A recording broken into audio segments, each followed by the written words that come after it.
A new report has revealed how much online masculinity content is influencing young people's lives. The Movember Institute of Men's Health surveyed more than 3,000 men across Australia, the UK and the US, and it found that more than 2/3 of surveyed Australian men are engaging with masculinity content online. Now, those who engage regularly say they feel more optimistic, but are more likely to experience feelings of worthlessness and engage in risky behaviour like taking steroids. They also place greater importance on personal emotional control and hold more rigid gender beliefs. Dr. Zack Sidler says the daily exposure to this content is having a major impact on the health and well-being of young men.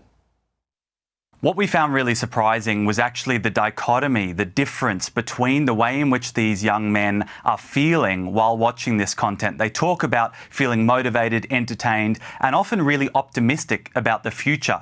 It provides them with a sense of self-development and drive, really. But on the flip side, in the long term, what we saw is that the more they engage with this content, the more they're relying on risk-taking behaviours, and they're having this sense of worthlessness and hopelessness. There is increased distress in many of these guys, and so it's kind of a short win and a long-term loss. And what's happening is that we're actually not having this openness and curiosity with our young men, and it's driving them into some of these deeper, darker places where we don't want them to actually be. So shining a light on what masculinity can be, providing them with aspirational drive towards a sense of masculinity that's going to help them feel empowered, but also help them be respectful to women and girls, help them succeed financially and in their jobs. That's really what we're hoping for. The report calls for more positive role models on social media that offer diverse representations of masculinity.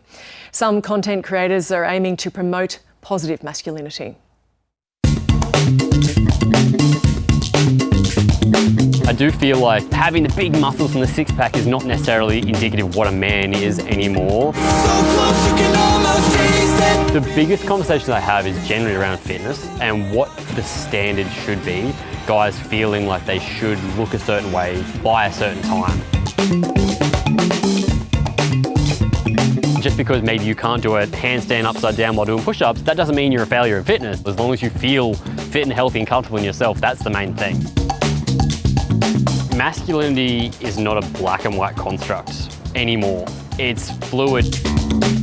The way I try and be a man is by being a kind person that does what I want to do without harming others.